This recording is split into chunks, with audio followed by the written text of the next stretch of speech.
अस्सलामुअलैकुम वरहमतुल्लाहि वबरकातुहू everyone. Welcome back to my YouTube channel. It's me Ayesha Khan. तो कभी कभी हमें ऐसा लगता है ना कि हम बेवजह बहुत सैड हो जाते हैं, बहुत डिप्रेस्ड फील करते हैं और अजीब सा फील होता है। बस ऐसा लगता है कि हम अब हमारा कुछ भी नहीं हो सकता है। हम कभी कभी फ्यूचर को लेके हमारे दिमाग में वसवसे आ जाते हैं, या हम बहुत सैड फील करते हैं, बहुत लो फील करते हैं और बस हम ऐसा लगता है कि सब तरफ से हम गिव अप कर जाएं। तो आज हम इसी टॉपिक पे बात करने वाले हैं, क्योंकि और एक सूरा भी मैं आपके साथ शेयर करने वाली हूँ। जी हाँ, सूरा अद-दुहा, जो कि बहुत इम्पॉर्टेंट है और बहुत स्पेशल भी है। वो इसीलिए स्पेशल है क्योंकि हमारे प्यारे नबी हुजूर पाक सल्लल्लाहु अलैहि वसल्लम पर ये जो सूरा अद-दुहा है उन पर नाजिल हुई थी, जब वो बहुत डिप्रेस्ड थे, जब वो बहुत परेशान थे। इसी वजह से परेशान थे कि जब अल्लाह सुब्हाना ताला की तरफ से उनके लिए कोई वही नहीं आई थी, वो हमेशा परेशान रहते थे और वो इतना ज़्यादा ये सोचने लगे थे कि पता नहीं मेरी तरफ से कोई गलती तो नहीं हो गई अल्लाह की दीन को फैलाने में, या मुझसे कोई अल्लाह पाक नाराज़ तो नहीं हो गए, ख़फ़ा तो नहीं हो गए। बस वो यही सब सोच सोच के उनके दिमाग में बहुत ज़्यादा वसवसे आते थे और यही सोच सोच के वो इनकी इंतहा इतनी ज़्यादा हो गई थी नेगेटिविटी की कि वो बीमार पड़ गए थे। तो उस वक्त जो हमारे अल्लाह पाक ने ये जो सूरे अद-दुहा है उन पर नाजिल की थी। तो आइए आज मैं उसका तर्जुमा आपके साथ शेयर करने वाली हूँ। उससे पहले मैं आपको ये बता दूँ कि हमारे हुजूर पाक सल्लल्लाहु अलैहि वसल्लम को बहुत इतना ज़्यादा उनको डिप्रेशन था कि उन्होंने वो यही सोचते रहते थे कि सूरह मुज़म्मिल के बाद से उनके लिए कोई भी अल्लाह सुब्हाना ताला ने वही नहीं भेजी, कोई भी अल्लाह सुब्हाना ताला की तरफ से मैसेज भी नहीं आया था। वो इतने ज़्यादा डिप्रेशन में थे, इतने ज़्यादा परेशान थे कि उनको सुकून नहीं मिलता था। तो सूरह अद-दुहा का जो तर्जुमा है वो मैं आपके साथ शेयर कर देती हूँ। तो ये बहुत अल्लाह सुब्हाना ताला की तरफ से एक नेमत है सूरह अद-दुहा। इसमें बहुत सुकून है और हमारे हुजूर पाक सल्लल्लाहु अलैहि वसल्लम से अल्लाह सुब्हाना ताला ने क्या फ़रमाया है और इसका जो प्यारा सा तर्जुमा ये है कि सूरह अद-दुहा का मीनिंग होता है दिन की रोशनी।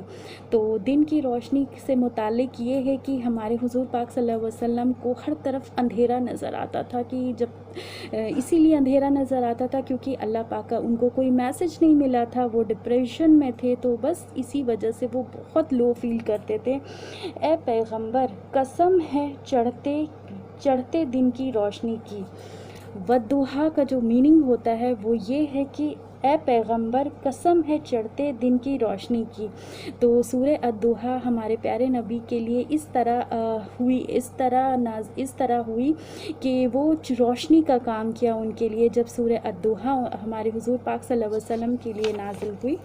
और रात की जब उसका अंधेरा बैठ जाए, तो जब अंधेरा रहता है ना तो कितना सुकून रहता है, कितनी हर तरफ कितनी शांत रहती है। तो बस उसी तरह था कि तुम्हारे परवरदिगार ने तुम्हें ना छोड़ा है और ना नाराज़ हुआ है। तो हमारे प्यारे नबी हुजूर पाक सल्लल्लाहु अलैहि वसल्लम से अल्लाह सुब्हाना ताला फरमा रहे हैं, कह रहे हैं कि ए तेरे परवरदिगार ने ना तुम्हें छोड़ा है और ना नाराज़ हुआ है।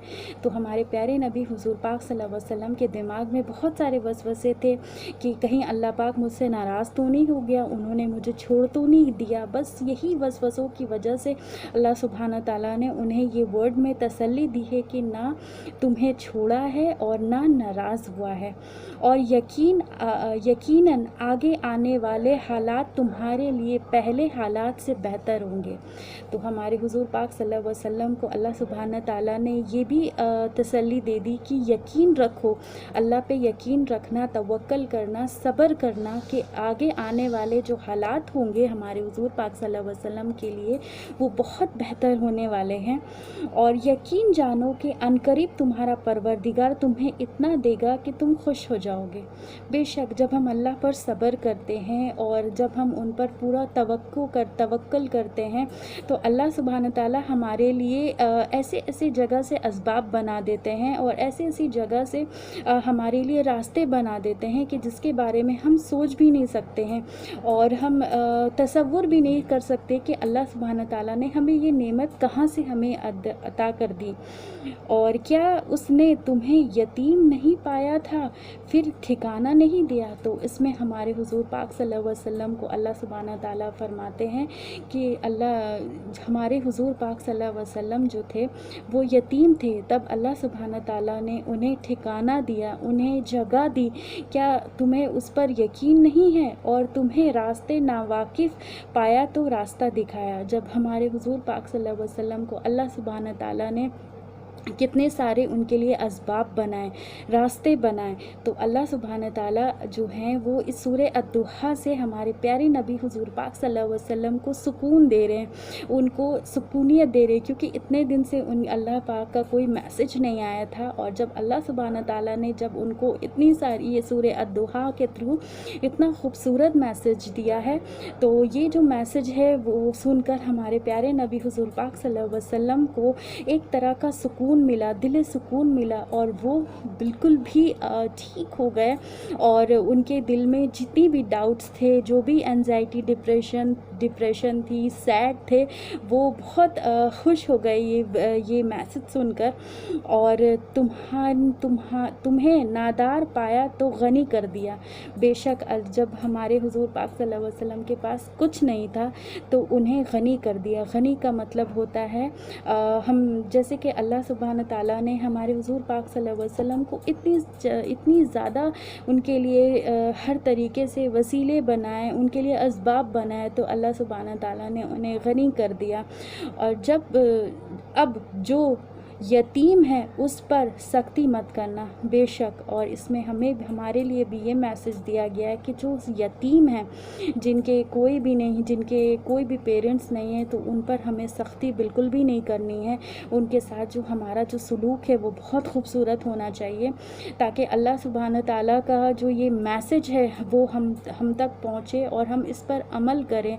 और कोशिश करें कि आप ट्रांसलेशन कुरान ज़रूर पढ़ें, और क्योंकि ट्रांसलेशन कुरान से आप हर एक अल्लाह सुब्हानहू ताला की बताई हुई हर एक चीज़ों को आप समझ सकोगे, पढ़ सकोगे, उसके हुरूफ और उसके अल्लाह सुब्हानहू ताला हमें क्या मैसेज देना चाह रहे हैं, और जो सूरे हैं उसके थ्रू हम क्या अपनी लाइफ में कौन कौन सी चीज़ों को हम बेहतर कर सकते हैं। तो ये जो ट्रांसलेशन कुरान है, ये मैं आपको सूरह अद्दुहा की जो ट्रांसलेशन है वो भी मैं आपको बता रही हूँ। आप कोशिश करें कि ट्रांसलेशन कुरान ज़रूर पढ़ें, ज़रूर इसे समझ कर पढ़ें, और अल्लाह सुब्हानहू ताला की बताई हुई बातों पर अमल ज़रूर करें। तो बढ़ते हैं दूसरी आयत की तरफ। और जो सवाली करने वाला हो उसे झिड़कना नहीं है। जो हमारे घर पे कोई सवाली आता है ना, तो हमें उसे झिड़कना नहीं है, हमें उसके साथ बहुत अच्छे से सलूक करना है। हमें अगर हमारे पास 1 रुपया है ना, तो हम उसे अपना हिस्सा भी अगर हम उन्हें दे देते तो अल्लाह सुब्हानहू ताला हमारे लिए रिज़्क का ज़रिया बनाएंगे। तो हमें कभी भी सवाली को जो भी आते हैं हमारे दरवाज़े पर, हमें कभी भी उन्हें झिड़कना नहीं है, उन्हें कभी खाली हाथ नहीं लौटाना है। और हमेशा दूसरों को अपनी तरफ अपना जो हिस्सा है उसमें से भी हमें उन सवाली को ज़रूर देना है, और उन्हें अपने घर से कभी भी खाली हाथ नहीं लौटाना है। और जो तुम्हारा परवरदिगार नेमत है उसका तज़किरा करते रहना। जो अल्लाह सुब्हानहू ताला ने हमें जो नेमतों से हमें नवाजा है, हमें उसके तज़किरा करते रहना है, हमें उसके बारे में ज़िक्र करते रहना है। तज़किरा इन द सेंस हम कहेंगे कि जो भी अल्लाह पाक सुब्हानहू ताला ने हमें नेमत दी है, हम उसके बारे में या उससे रिलेटेड हम हर एक चीज़ों को तज़किरा करते रहना है, समझाते रहना है, बताते रहना है। तो गाइज़, ये था सूरह अद्दुहा का प्यारा सा तर्जुमा, और ये जो तर्जुमा है मैंने आपके साथ शेयर किया है। होप आपको ज़रूर पसंद आया होगा। जो मैंने आपको कुरान शरीफ की जो ट्रांसलेशन कुरान शरीफ के बारे में जो मैंने आपको बताया है, वो ज़रूर आप इस पर अमल करोगे, ज़रूर आप उसे पढ़ोगे। देखिए, हम सब जानते हैं कि ये दुनिया फ़ानी है, और ये दुनिया हमारे लिए कुछ भी नहीं है। हमारे लिए जो इम्पोर्टेंट चीज़ है वो है हमारी आखिरत। अगर हम ये सोच लेना कि हमारी जो एंडिंग है वो कितनी खूबसूरत होने वाली है, तो हम ये दुनिया से दिल ही नहीं लगाएं। ये दुनिया बेवफ़ा है, आप इसके लिए जितना भी कर लो ना, ये हमें आज नहीं कल, कल नहीं परसों ये ज़रूर धोखा देगी। और जो हमारी आखिरत है वो हमारी आखिरत जो है वो हमें संवारेगी, हमारे हर एक चीज़ों को संवारेगी। तो हमें ज़्यादातर इस दुनिया से बिल्कुल भी दिल नहीं लगाना है, हमें अपनी आखिरत की सोचनी है और हमें बस अल्लाह सुब्हाना ताला से अच्छे कनेक्शन बनाना है, हमें नमाज़ों पर ज़्यादा तरजीह देनी है। और ये डिप्रेशन, सैड, एंजाइटी और जितनी भी हम लो अगर फील करें तो इस सूरह को अगर हम समझ कर पढ़ें और इसे अच्छे से याद अगर हम कर लेते तो ये हमारे लिए बहुत एज अ ट्रीटमेंट हमारे लिए ये काम आने वाली है। तो गाइज़ हम होप आप ज़रूर इसे जब भी आप अपनी लाइफ में लो फील करें या कभी भी ऐसा लगे कि आप गिव अप कर रहे हो और आपको कुछ भी अच्छा नहीं लग रहा, तो आप ज़रूर इस सूरह अद्दुहा को पढ़ो, क्योंकि हमारे प्यारे नबी पर ये जो सूरह अद्दुहा नाज़िल हुई थी इससे उन्हें बहुत सुकून मिला था। तो जब हमारे प्यारे नबी हुज़ूर पाक सल्लल्लाहु अलैहि वसल्लम को सुकून मिला तो हमें भी सुकून मिलेगा। तो इस सूरह को ज़रूर पढ़ें, कोशिश करें इसे बाय हार्ट कर लें, याद कर लें।